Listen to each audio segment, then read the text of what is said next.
Hello दोस्तों, स्वागत है आप सभी का। आज हम लोग पढ़ेंगे हिंदी में निबंध पढ़ेंगे जनसंख्या विस्फोट या जनसंख्या वृद्धि पर। और यह निबंध क्लास 10th, 11th और 12th के लिए बहुत ही महत्वपूर्ण है। अक्सर यह एग्ज़ाम में पूछा जाता है। तो इस निबंध को लिखने से पहले हमें इसकी रूपरेखा आनी चाहिए, ताकि जब उसके पॉइंट्स हैं वो हमारे दिमाग में रहेंगे तो उन पॉइंट्स के माध्यम से हम पैराग्राफ टू पैराग्राफ लिखकर अच्छा निबंध कंप्लीट कर सकते हैं।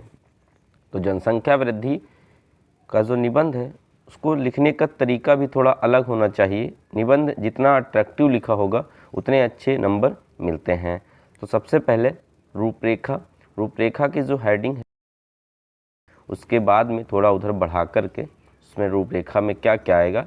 पहले हम लोग लिखेंगे प्रस्तावना, दूसरी हेडिंग पड़ेगी वर्तमान स्थिति, कारण, परिणाम, प्रभाव, नियंत्रण या निवारण के उपाय और उपसंहार।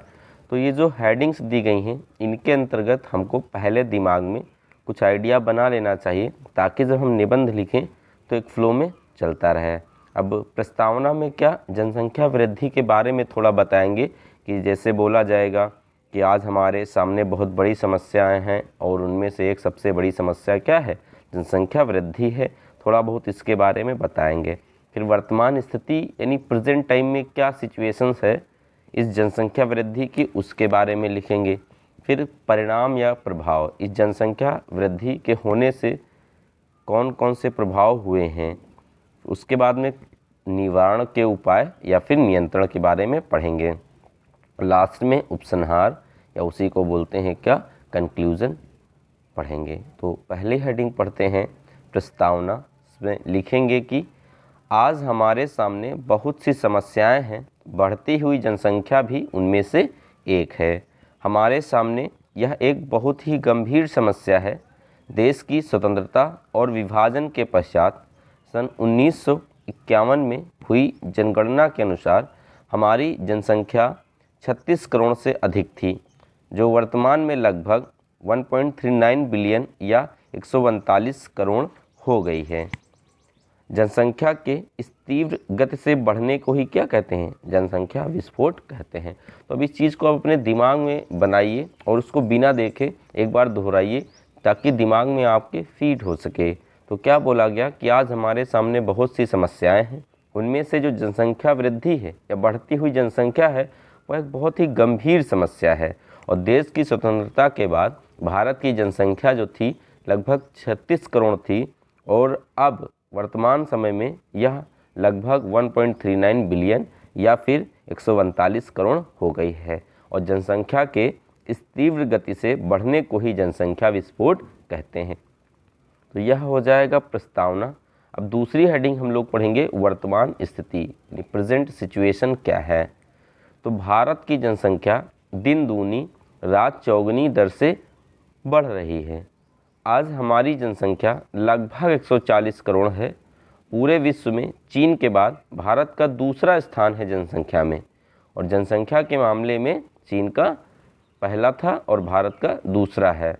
ऐसा माना जा रहा है कि यदि ऐसे ही जनसंख्या बढ़ती रही तो बहुत जल्द ही हम लोग चीन देश को भी पीछे छोड़ देंगे और जनसंख्या के मामले में प्रथम स्थान प्राप्त कर लेंगे। तो यह वर्तमान स्थिति हो गई। एक बार इसको भी साथ में दोहरा लीजिए कि भारत की जनसंख्या दिन दूनी और रात चौगुनी दर से बढ़ रही है।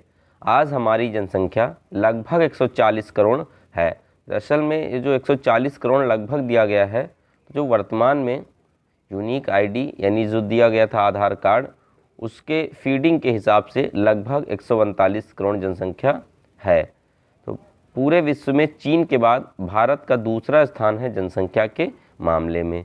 ऐसा माना जा रहा है कि यदि ऐसे ही जनसंख्या बढ़ती रही तो बहुत जल्द ही हम लोग चीन देश को भी पीछे छोड़ देंगे और जनसंख्या के मामले में प्रथम स्थान प्राप्त कर लेंगे। तो यह हो गई वर्तमान स्थिति। अब हम लोगों ने क्या क्या पढ़ा है उसको एक बार रिकॉल करिएगा।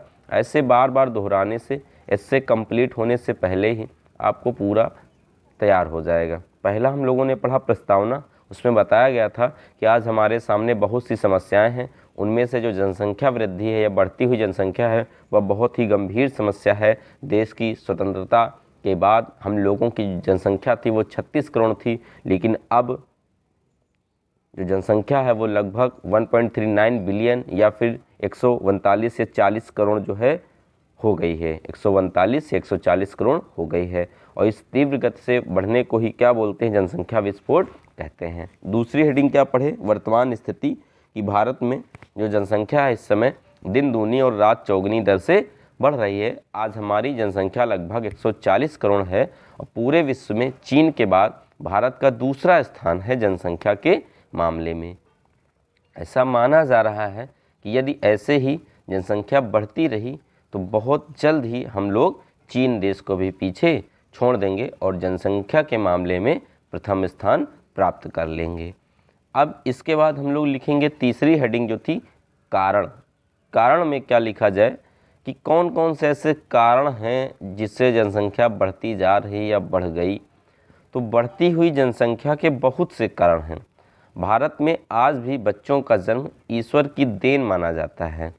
लोग मतलब ऐसे मानते हैं कि जो बच्चे हैं वो ईश्वर की देन है, और पढ़ा लिखा जो समाज भी है वो लोग भी इस बात को ज़्यादा मानने के लिए तैयार नहीं हैं कि बढ़ती हुई जनसंख्या का यही एक कारण है। तो बढ़ती हुई जनसंख्या के बहुत से कारण हैं। भारत में आज भी बच्चों का जन्म ईश्वर की देन माना जाता है।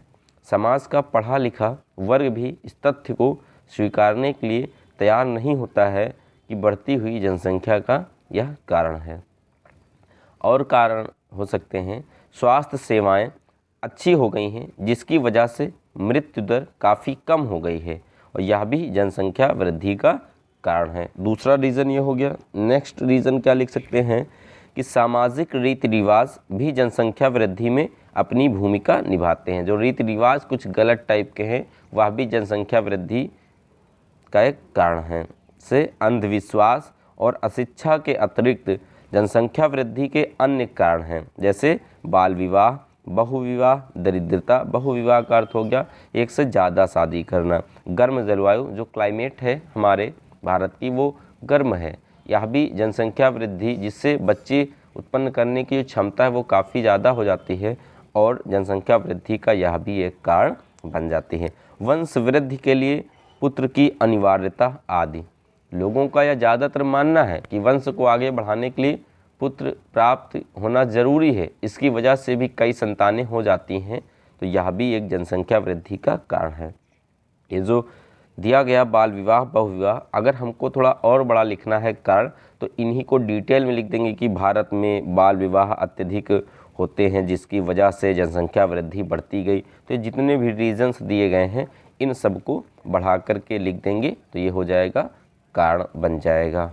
अब हम नेक्स्ट पढ़ेंगे परिणाम या प्रभाव कि कौन कौन से परिणाम हुए जनसंख्या वृद्धि के या कौन कौन से प्रभाव हैं इस जनसंख्या वृद्धि के। तो इसमें लिखेंगे कि बढ़ती हुई जनसंख्या का प्रभाव या परिणाम सब जगह पर दिखाई देता है। तो जो बढ़ती हुई जनसंख्या है उसका प्रभाव सब कहीं पर दिखाई देता है। बस ट्रेन भीड़ से भरी हुई हैं। अत्यधिक जनसंख्या वृद्धि के कारण कहीं पर भी जगह नहीं है। बेरोजगार लोगों की संख्या दिन प्रतिदिन बढ़ती जा रही है। वृक्ष धरा की धरोहर हैं, लेकिन बढ़ती आबादी की वजह से वनों का विनाश हो रहा है। क्योंकि जनसंख्या बढ़ती जा रही है जिसकी वजह से पेड़ पौधे सब कटते जा रहे हैं। स्कूल कॉलेज भीड़ से भरे हुए हैं। बेरोजगार नवयुवकों के जीवन में कोई आकर्षण नहीं है। माता पिता अपने बच्चों को बेरोजगार देखकर चिंतित हैं। यह सारी समस्याएं जनसंख्या वृद्धि के कारण हैं।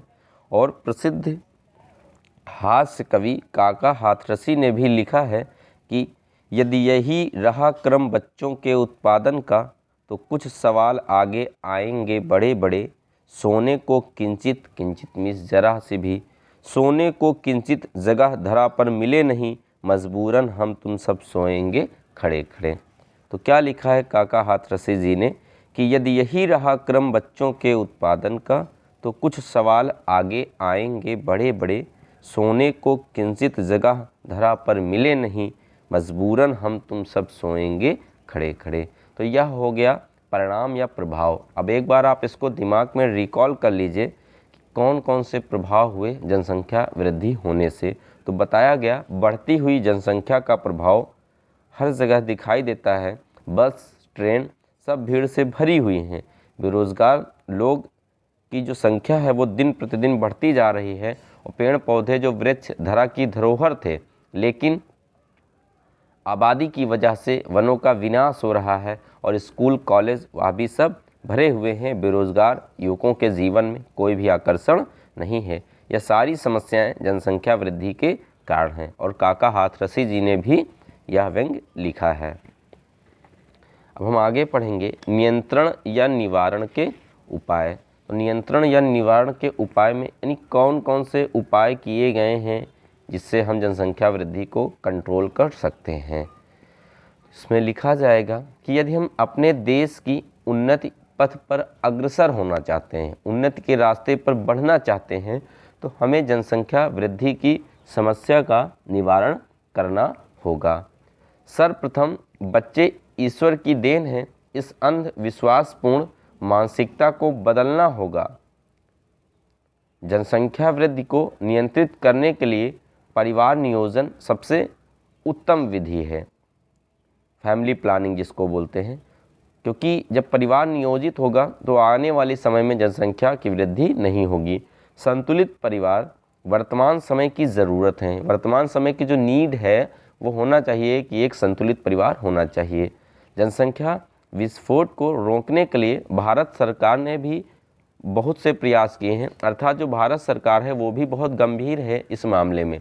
ऐसा नहीं कि सरकार ने ट्राई नहीं किया है, तो सरकार ने अपनी पूरी कोशिश की है इस समस्या को सुलझाने की।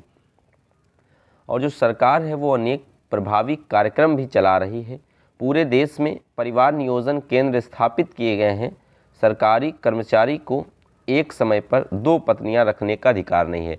यानी अगर एक पत्नी उसकी है तो वो अगर सरकारी कर्मचारी है तो दूसरी शादी नहीं कर सकता, नहीं तो उसको जॉब से निकाल दिया जाएगा। जागरूकता अभियान भी चलाए जा रहे हैं ताकि लोग इसके महत्व को समझें।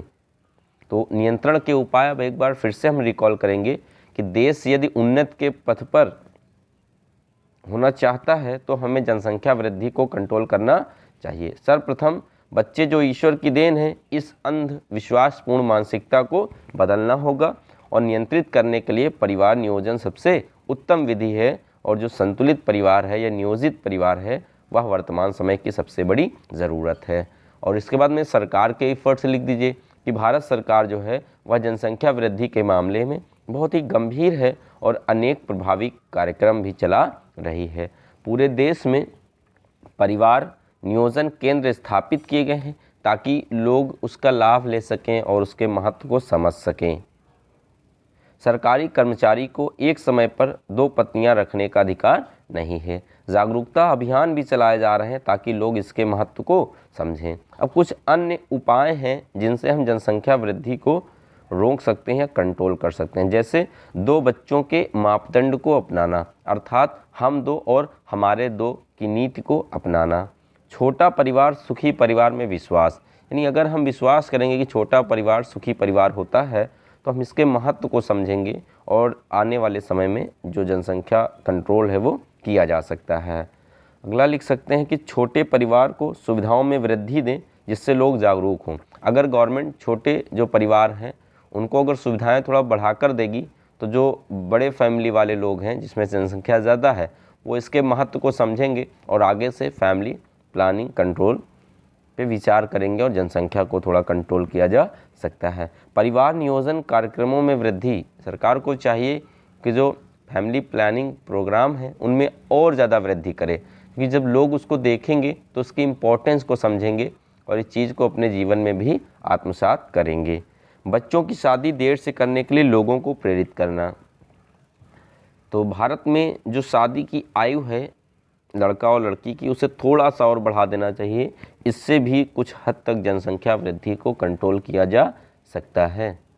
कंक्लूज़न, तो यद्यपि भारत में जनसंख्या वृद्धि को नियंत्रित करने के लिए अन्य अभियान चलाए जा रहे हैं या नए नए अभियान चलाए जा रहे हैं, बाल विवाह प्रथा लगभग समाप्त हो गई है, लेकिन बिना जनता के उचित सहयोग के सरकार इस समस्या को नियंत्रित करने में असमर्थ रहेगी।